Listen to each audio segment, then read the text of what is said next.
રાજકોટમાં મહાનગરપાલિકાનું ગેરકાયદે દબાણ પર બુલડોઝર. ભીમનગર વિસ્તારમાં 33 મિલકત પર ડિમોલિશન હાથ ધરાયું. ટાઉન પ્લાનિંગ વિભાગ દ્વારા કડક કાર્યવાહી કરાઈ.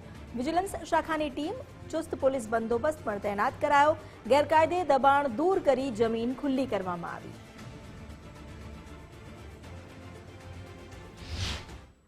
સ્થાનિક સ્વરાજની ચૂંટણી પૂર્ણ થતાં જ દાદાનું બુલડોઝર ફરી ધૂણવા લાગ્યું છે. રાજકોટ શહેરના અનેક વિસ્તારોના ટીપી રોડ ઉપર જે બાંધકામો થયા છે તેને દૂર કરવાની કામગીરી શરૂ કરવામાં આવી છે. રાજકોટના ભીમનગર જે કાલાવડ રોડ પર આવેલું છે કે તે વિસ્તારની અંદર ટીપી રોડ ઉપર લગભગ 33 જેટલા બાંધકામો છે તે ખડકાઈ ગયા છે.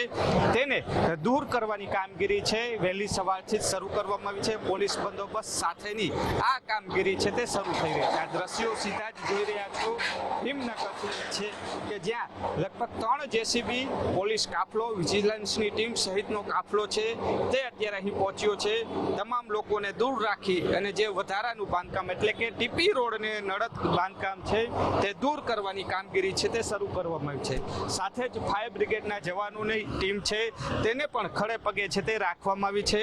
જે રીતના કહી શકાય કે વહેલી સવારથી જ આ કામગીરી છે તે શરૂ કરવામાં આવી છે. લગભગ 3 થી વધુ જેસીબી છે તે અત્યારે અહીં તૈનાત છે અને સાથે સ્થાનિક પોલીસની મદદ છે તે પણ લેવામાં આવી રહી છે. હાલ લગભગ આખી દિવસ આ કામગીરી ચાલુ થાય તેવી શક્યતાઓ છે, કારણ કે આ જે ભીમનગર પાસેથી જે રોડ પસાર થઈ રહ્યો છે, ટીપીનો રોડ જે પોળો કરવાનો છે, તેમાં 33 જેટલા બાંધકામો છે તે નડતર રૂપ છે તેને દૂર કરવાની કામગીરી શરૂ કરવામાં આવી છે.